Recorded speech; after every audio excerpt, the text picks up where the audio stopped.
Hello everyone, welcome to Priyadarshini new blog. তো সেদিন সকাল সকাল উঠে চলে গিয়েছিলাম দোকানে আর কি। বাবা মা একটু ব্যস্ত ছিল তাই আর কি দোকানে বসতে হতো। তো গিয়ে খরিদ্দারের মাল দেখাচ্ছিলাম। তো মাল দেখাতে দেখাতে আর কি আমার ওই নখটা মালের আর কি প্লাস্টিকের গায়ে আটকে গেছিলো। দুটো নখ এইভাবে ভেঙে গেছিলো। তো একটা নখ তো এমনভাবে আটকে গেছিলো, এই নখটা আর কি তলা দিয়ে ব্লাড আসছিল সঙ্গে সঙ্গে। তো তাই আমি আর কি কিছুই না ভেবেচিন্তে উল্টো দিক থেকে, নখের উল্টো দিক থেকে, যেহেতু একদিকটা ওরমভাবে রক্ত আসছিলো, তো আমি নখের উল্টো দিক থেকে অন্য কোণা থেকে টেনেছি। টানা মাত্র নখটা আস্তে করে ভেঙে চলে এসেছে। দুটো নখ এইভাবে ভেঙে গেছিলো, আরেকটা এরকম নাড়াচাড়া করতে করতে ভেঙে গেছিলো। অনেক দিনের নখ ছিল, তাই ভাবলাম যে ঠিক আছে গেছে যাক, আবার কিছুক্ষণ কিছু দিন পরে আবার হয়ে যাবে। তো এই তো সকাল সকাল উঠে আমি বিছানা পরিষ্কার করে নিয়েছিলাম। আর সেদিন আর কি এই বেডশিটটা পেতেছিলাম, নতুন বেডশিট। প্রিন্টটা খুব সুন্দর, ক্যামেরাতে অতটা আসছে না। এটা কালারটা কী ছিল আমি বলে দিচ্ছি। কালারটা হচ্ছে একদম স্কাই ব্লু কালার, যেটা হয় আকাশি কালার বাংলায় যেটা বলে, সেরকম ছিল।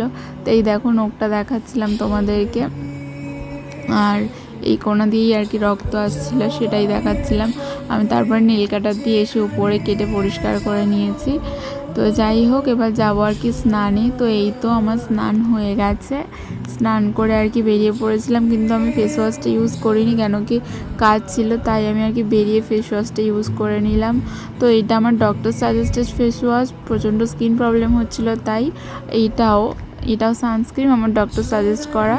তো তোমরা কেউ যদি ইউজ করো ডক্টর সাজেস্ট করে অবশ্যই ইউজ করো। তো আমি কিছুদিন ইউজ করছি, মনে হচ্ছে ভালো। তো যাই হোক, ইউজ করার পর বলবো কেমন কি।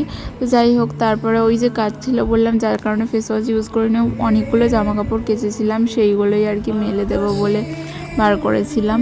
তারপরে এই যে ছাদে চলে এসেছিলাম, জামা কাপড়গুলো মেলে দিচ্ছিলাম আস্তে আস্তে। অনেকগুলোই কেচেছিলাম, মানে আর কি ওই যে বেডশিট নোংরা যেটা ছিল সেটা, আর আমার টুকিটাকে একটু জামা কাপড়, এগুলো আর কি সেদিনকে পরে ডাক্তার দেখাতে গেছিলাম। এটা এই জামাটাই যেহেতু একদম পাতলা, একদম পাতলা বলছি, একদম লাইট কালার যেহেতু, তো অফ হোয়াইট কালার। তো আমি এমনিতেই জিনিসপত্র একবার বা দুবার পরে তারপর সেটা ধুয়ে দিই সঙ্গে সঙ্গেই ডেলি। যেগুলো রাফ ইউজ করা সেগুলো আমি রোজ এসে, যেহেতু এত রোদ্দুরে যাতায়াত হয়, সেই কারণে যাতে কোনো রকম কোনো জীবাণু থেকে কোনো ইনফেকশান না হয়ে যায়, সেই কারণেই আর কি আমি রোজকার জামা কাপড় রোজ ধুয়ে দেওয়ার চেষ্টা করি। আর এগুলো তো একদম লাইট কালার, সেই কারণেই একবার পরেই আমি সঙ্গে সঙ্গে ধুয়ে দিই। এবারে জামাটা প্রচণ্ড নরম, সেই কারণে বারবার ধোয়াতে আরও একদম নরম হয়ে গেছে। তো যাই হোক, তো গত কয়েকদিন ধরে আমাদের এদিকে প্রচণ্ড বৃষ্টি হচ্ছে, যে কারণে ছাদে তো গেলেই আর কি মানে এক এক জায়গায় এমন স্লিপ হয়ে গেছে। যখন আমার ছাদে অনেক ফুল গাছ ছিল, অনেক টব ছিল, তখন এতটা স্লিপ ছিল না, কিন্তু এই রিসেন্ট করে দেখতে পাচ্ছি কিছু মানে আর কি স্লিপ হয়ে গেছে এত।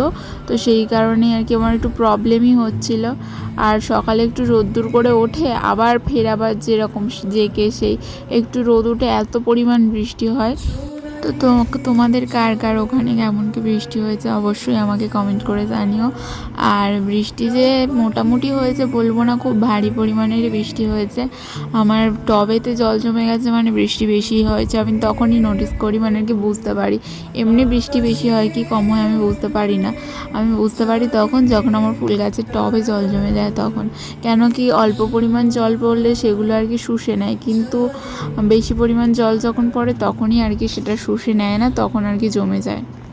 তো এই তো তোমাদের সাথে কথা বলতে বলতে আমার প্রায় সব জামা কাপড়ই শুকোতে দেওয়া হয়ে গেছে।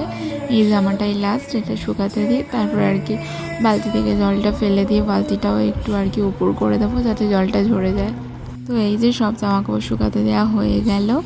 আর এখন তো এখানে বৃষ্টি হওয়ার কারণে রাতে করে বেশ ঠান্ডাই পড়ছে। তারপরে এই যে ঠাকুর পূজা দিচ্ছিলাম, আর বাড়িতে পূজা হয়েছে, তাই মা আর কি এসে আমার কপালে হোমের কালি দিয়ে গেল, আর আমি ভোট দিয়েছিলাম সেটাই দেখাচ্ছিলাম। আর যাই হোক, এই যে ঠাকুরের পূজা দিয়ে